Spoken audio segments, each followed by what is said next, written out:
Friends, कैसे हैं आप सभी लोग। आशा करते हैं आप सभी लोग अच्छे होंगे। चलिए यहाँ पर देखते हैं लेक्चर नंबर 3 चैप्टर 13 हमारा पर्यावरण जो चल रहा है।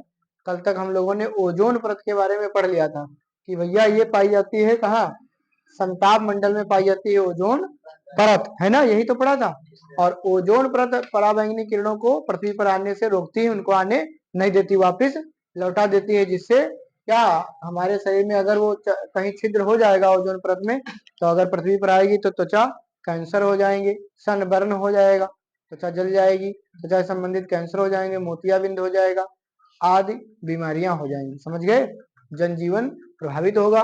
तो इसके लिए क्या किया गया फिर, ओजोन क्षरण होता किससे, तो जब पृथ्वी पर किसकी ज्यादा उत्पादन होता है, सीएफसी का, माने क्लोरोफ्लोरोकार्बन्स का। क्लोरोफ्लोरोकार्बन्स का जब उत्पादन ज्यादा होता है, क्लोरोफ्लोरोकार्बन का जब उत्पादन ज्यादा होता है, तो भैया उससे क्या होता है, माने फ्रिज से निकलने वाली गैस, समझ गए, एसी से निकलने वाली जो गैसें हैं, यही क्या है, क्लोरोफ्लोरोकार्बन्स हैं। क्लोरोफॉर्म से जो निकलती है, यही सब क्या करती है, नुकसानदायक है, और यही ओजोन की परत में क्या करती है, छेद कर देती है।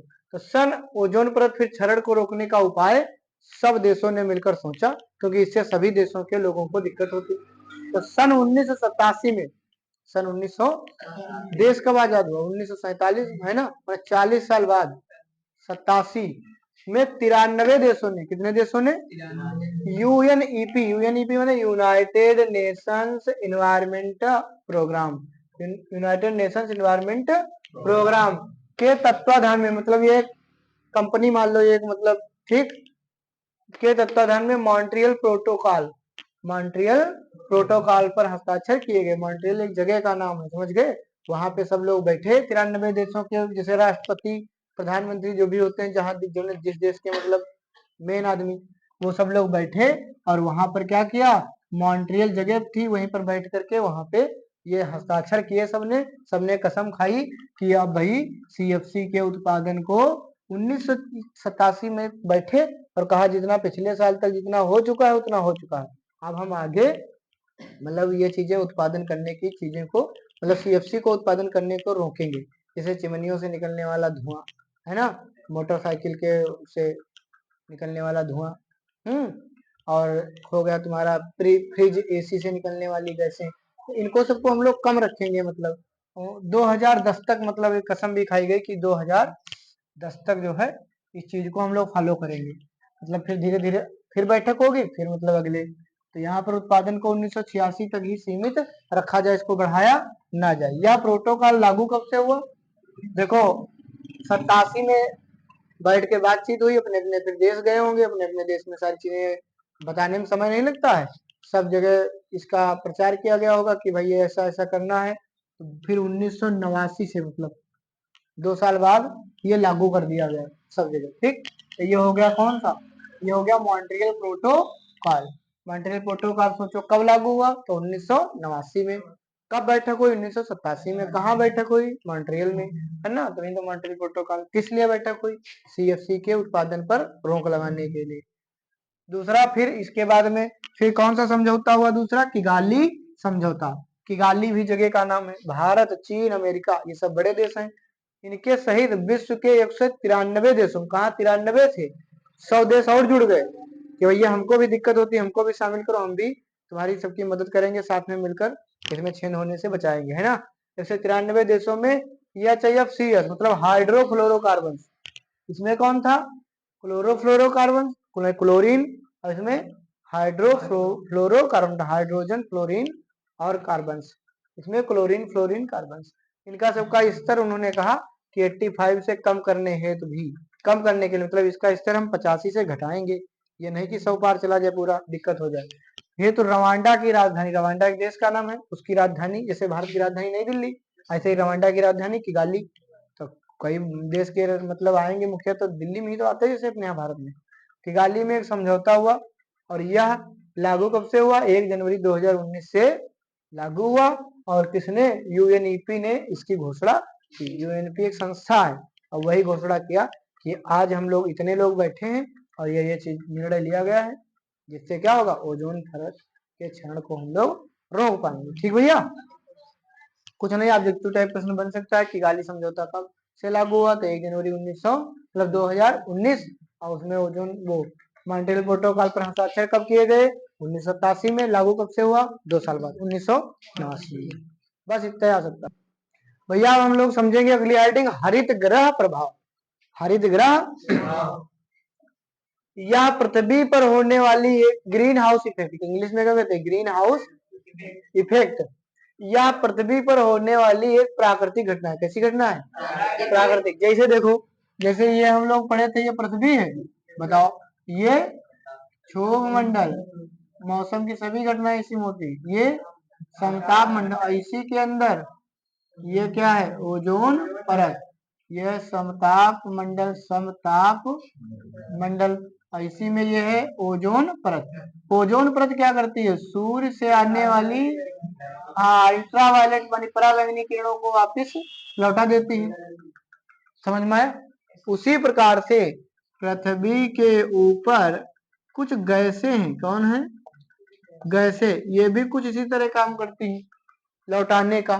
देखो क्या, यह पृथ्वी पर होने वाली एक प्राकृतिक घटना, इसके कारण पृथ्वी का औसत तापमान कितना बना रहता है? 15 डिग्री सेल्सियस औसत तापमान बना रहता है। वायुमंडल में उपस्थित कुछ गैसें, अगर इन कौन सी गैसें? जैसे कार्बन डाइऑक्साइड। जैसे कौन कौन गैसें भैया? ये हो गई पृथ्वी अपनी, ठीक। और ये ऊपर यहाँ पर वायुमंडल में कौन कौन गैसें? जैसे CO2 कार्बन डाइऑक्साइड, जैसे मीथेन, जैसे क्लोरोफ्लोरो कार्बन, जैसे N2 क्लोरोफ्लोरोकार्बन। यहाँ भी दिक्कत कर रही है और वहां भी दिक्कत कर रही है, ओजोन में भी छेद कर रही है। और ये देखो नाइट्रस ऑक्साइड, हंसाने वाली गैस। ये वाली गैसें क्या काम करती है? ये गैसें जब पृथ्वी पर से क्या होगा, कुछ गैसें निम्न ऊर्जा ऊष्मीय विकिरण को, देखो सूर्य से आती है ऊर्जा, पृथ्वी पर आ गई, पृथ्वी पर से फिर टकरा के कहाँ जाएगी? वापिस फिर जाने का प्रयास करती है। लेकिन जब वापिस जा रही होती है ना, तो ये क्या करते हैं? निम्न ऊर्जा ऊष्मीय विकिरण को अवशोषित कर लेते हैं। जब वापिस जा रहे हैं उसको वापिस नहीं जाने देते हैं, क्या कर देते हैं? अपना रोक लेते हैं। और जब ज्यादा हो जाती है तो फिर पृथ्वी की तरफ छोड़ देते हैं, भेज देते हैं। ऊपर नहीं जाना कहते, चलो खेलो, नहीं उसे खेल लें, चलो अंदर चलो। समझ गए? पुनः पृथ्वी की ओर विकृत कर देती है। तो फिर बताओ, सूर्य से जो प्रकाश आएगा वो तो होगा ही गर्म, और जो टकरा के वापिस जा रहा होगा, और उसको भी ये वाली कैसे क्या करेंगे? ये इसको नीचे की तरफ फिर भेज देंगे, अपना सोख लेंगे, सोखने के बाद सूचित करने के बाद फिर इनको पृथ्वी की तरफ भेज देती है। अब बताओ पृथ्वी पर गर्मी बढ़ेगी कि नहीं बढ़ेगी? तो कौन कौन कैसे जिम्मेदार हैं? कार्बन डाइऑक्साइड, हम ये कौन है? मीथेन, मीथेन गैस जिसको मार्स गैस कहते हो, दलदली गैस कहते हो, भूरे भूरे में से निकलती है। क्लोरोफ्लोरोकार्बन जो धुएं से निकलती है, भी तुमको बता ही चुके हैं। AC, fridge, cooler, N2O, nitrous, ये सभी गैसें क्या करती है? सूर्य से जब पृथ्वी पर प्रकाश जाता है और पृथ्वी पर से जब लौटता है, कम विकिरण जितना आता है उतना थोड़ा ना लौटता है, निम्न लिखा है, निम्न ऊर्जा उसमें विकिरण जब वापिस जाता है उसको ये सोख लेते हैं, उस अवशोषित करके फिर फेंक देते हैं पृथ्वी की तरफ। जाओ पृथ्वी पर जाओ। अब बताओ, पृथ्वी पर जो व्यक्ति है जो, और भैया यहाँ उसका भेज दिया, अब उसकी आंखें निकल आएंगी कि नहीं निकल आएंगी? बताओ, है कि पहले से गर्मी हो रही, और भी गर्मी, बाल सब झड़ जाएंगे इसके, ठीक। बाल नहीं, बात समझ में? इतना बेचारा परेशान होगा तो गर्मी बढ़ेगी। हाँ, अतः ताप में वृद्धि हो जाती है। इन गैसों को हम लोग क्या कहते हैं? ग्रीन हाउस गैसें। अगर कोई पूछे ग्रीन हाउस गैसें किसको कहते हैं? Carbon dioxide, methane, chlorofluoro carbon और N2O, 4 गैसें याद कर लो। CO2, क्लोरोफ्लोरोकार्बन और N2O और मीथेन, चारों गैसें कौन सी गैसें हैं? ग्रीन हाउस गैसें। ऑब्जेक्टिव टाइप प्रश्न बन सकता है, निम्न में से ग्रीन हाउस गैस है, नीचे 4 लिखी होंगी तो बताना होगा। इस प्रभाव को पूरे जो प्रभाव मैंने बताया ये होता है ग्रीन हाउस, तो ग्रीन हाउस इफेक्ट। इसी के कारण धूप में रखी कार अंदर से बहुत गर्म हो जाती है। धूप में कौन रखी है? कार। अब कार में क्या लगा होता है? शीशा, मान लो, ठीक। या कार के अंदर शीशा बंद है, पूरा शीशा क्या है, और उसमें सांस ले रहे हो, कार्बन डाइऑक्साइड छोड़ रहे हो, और धूप आएगी और नहीं भी छोड़ोगे तब भी शीशा तो लगा है, शीशा भी वही काम करता है भैया। प्रकाश चला जाएगा अंदर शीशा के, लेकिन निम्न ऊर्जा वाला आएगा उसको उधर जाने नहीं देगा, उसी में कर देगा, तो ज्यादा से ज्यादा क्या होगी? गर्म हो जाएगी। जो पौधशाले बनाए जाते हैं, यहाँ पे पौधे लगाए जाते हैं, जिनको कम धूप की आवश्यकता होती है, उनके ऊपर एक पन्नी टाइप लगा देते हैं, देखा होगा। पौधे घर जो होते हैं तो वो भी यही, ये पन्नी भी वही काम करती है, सूर्य की किरणों को आने तो देती है, लेकिन जो निम्न ऊर्जा वाले विकिरण होती है उनको जाने, उनको इसी में घुमा देती है, ताकि जो है ये गर्म बना रहता है। समझ गए? अब भैया देखो, एक बात बताओ, ये काम तो बढ़िया कर रही, गर्मी को भेज रही है, लेकिन अगर कार्बन डाइऑक्साइड की ज्यादा ज्यादा होगी, कार्बन डाइऑक्साइड तो ज्यादा भेजेगी, तो गर्मी ज्यादा ही बढ़ेगी, बढ़ेगी कि नहीं बढ़ेगी? तो अच्छा, इसी के कारण क्या होता है, वैश्विक तापन की समस्या उत्पन्न होती है, मतलब ग्लोबल वार्मिंग। ग्लोबल वार्मिंग मतलब पूरे ग्लोब, माने समझ गए ना, पूरे धरती पर ये समस्या हो रही। क्यों? क्योंकि कार्बन डाइऑक्साइड की मात्रा बढ़ रही है, और जब बढ़ेगी तो ये ज्यादा काम करेगी, मतलब मान लो 1 लीटर हो तो कुछ ही भेज पाएगी, और ज्यादा हो तो ज्यादा भेज देगी पृथ्वी, और ज्यादा भेज देगी तो जो गर्मी ज्यादा होगी, गर्मी ज्यादा होगी तो जो बर्फ के पहाड़ है पिघल जाएंगे, बर्फ के पहाड़ पे जो पिघलेंगे तो बाढ़ आ जाएगी, बाढ़ आएगी तो जनजीवन त्रस्त हो जाएगा। सही कि नहीं सही? चाहे ये गैस बढ़े, चाहे मीथेन, चाहे, तो इनको सबको क्या करना चाहिए, कंट्रोल रखने के लिए ही तो भाई प्रधानमंत्री और सब लोग क्या कहते हैं, वृक्ष लगाओ। वृक्ष लगाओगे तो ऑक्सीजन देंगे, ऑक्सीजन देंगे तो कार्बन डाइऑक्साइड की मात्रा कम हो जाएगी, और ये चीजें होने से बच जाएंगी, तभी वृक्ष लगाने चाहिए। समझ गए? चलो नोट कर लो भैया। इस चैप्टर का लास्ट टॉपिक हमारा है कचरा प्रबंधन। क्या टॉपिक है भैया? कचरा प्रबंधन। कचरा माने गार्बेज मैनेजमेंट, गार्बेज माने कूड़ा करकट, है ना? तो भैया कूड़ा करकट होगा तो उसका प्रबंधन करोगे कि नहीं करोगे? कि इसको हमको देखो, वे सभी पदार्थ जो उपयोग में लेने लायक नहीं, जिसका हम लोग उपयोग नहीं करते हैं, जैसे फलों व सब्जियों के छिलके, फल खाया छिलके डाल दिया, केला खाया केले का छिलका डाल दिया, ऐसे ही सेब खाया सेब का छिलका डाल दिया, अनार खाया अनार का छिलका डाल दिया। अनार का छिलका भी खा जाते हो? नहीं खाते होगे। तो ये सब क्या है, सब्जियां जैसे लौकी तोरई भिंडी, ये सब जो भी बनाया जैसे किसी का, तो उसका छिलका फेंक दिया, भिंडी के नहीं फेंकते फिलहाल, मतलब ऐसी तमाम सब्जियां, जैसे आलू है तो आलू का छिलका हटा दिया, तोरई का छिलका हटा दिया। अरे बहुत लोग खा जाते, बहुत लोग हटा दिया, जैसे फूल गोभी का खा जाते, बहुत लोग हटा दिया, बहुत लोग, ठीक। तो ये सब क्या है, बासी खाना, बहुत लोग खा जाते बासी खाना, अब बहुत लोग नहीं खाते हैं। आप ज्यादा नहीं खाते तो उसका मतलब क्या है, जब ज्यादा गरीबी थी तो सब लोग बासी भी खा जाते थे, अब नहीं खाते। फिलहाल बासी खाने में ज्यादा ताकत होती, सुना है सर। कांच का टूटा सामान, टूटे खिलौने, बर्तन, पॉलीथीन माने पन्नी, प्लास्टिक, पुराने कपड़े, ये सब क्या है बताओ?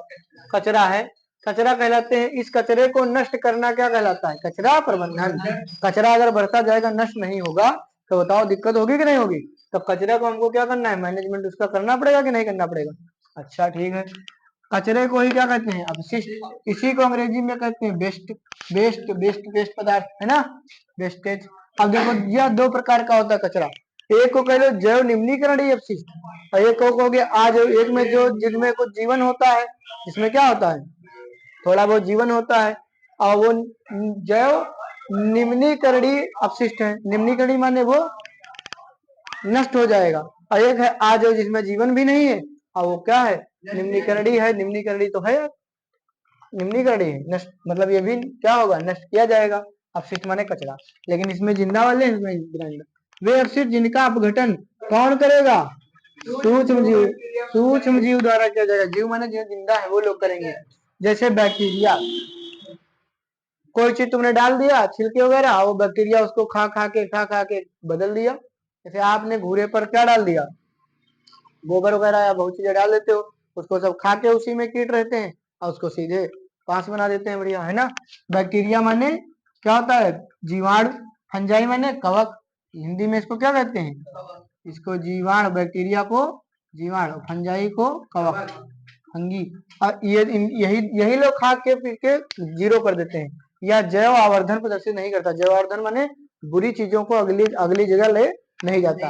ये नहीं कि मतलब घूरे में डाला, फिर घूरे के पास यहाँ खेत में डाली तो खेत को नुकसान पहुंचा देगा, लाभ ही देगा, नुकसान नहीं करेगा। यानी जैवावर्धन में क्या होता था, बेकार चीजें अगली अगले अगली पीढ़ी में जा रही थी, है ना भैया। तो रसोई जैसे कौन सा, इसके अंतर्गत कौन आया, रसोई का कचरा, कूड़ा करकट, वही माने छिलके उलके यही सब। कृषि अपशिष्ट माने खेती किसानी की, जैसे पाती हो गई, और जैसे समझ गए ना, हाँ, भूसा वगैरह ये सब, और गोबर हो गया, ये सब इसमें आ जाओ। में वेब से जिनका अपघटन सूक्ष्म जीव नहीं कर पाएंगे, जिंदा आदमी नहीं कर पाएगा, कौन करेगा, है, है?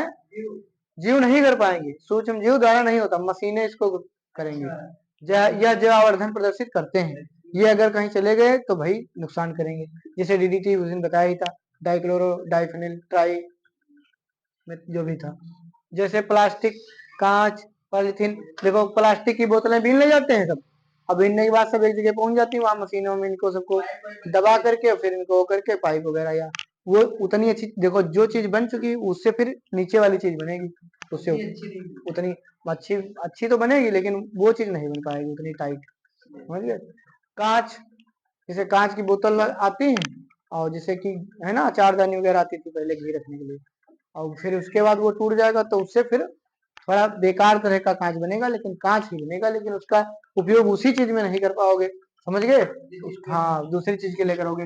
पॉलीथीन, पॉलीथीन का उपयोग, ये सब क्या होगा, ये नष्ट नहीं, इनको सूक्ष्म जीव नहीं खा के, मतलब जैसे गाय ने खा लिया तो यो नहीं कि गाय खा लिया तो गोबर बना देगी, तो गाय पन्नी ही मतलब निकालेगी, तो भैया समझ गए। तो मतलब इसको जीव भी नहीं गायब कर सकते। कोई कांच खा लो तुम सिक्का तो कांच ही लेट्रिन करोगे, क्यों नहीं कि मतलब जैसे कंचा खा गए तो कंचे के बाद तुम लेट्रिन बना दोगे, कंचा खाया तो कंचे बनाओगे, कंचे नहीं खा लोगे क्योंकि ये कांच है। सिक्का खा जाओगे सिक्का निकलेगा। तो समझ में आ कि नहीं है, ये सब किसमें आ जाएगा, आज हम तो जिंदा भी नहीं है लेकिन इनको बदला जाएगा, लेकिन मशीनों के द्वारा इनको। और तो यही पे ये पाठ संपन्न होता है। मिलते हैं सबसे आप सभी से बायोलॉजी का चैप्टर लेकर के, तब तक के लिए आप सभी का बहुत बहुत धन्यवाद। वीडियो लाइक करें, चैनल पे नए सब्सक्राइब करें। Thank you so much.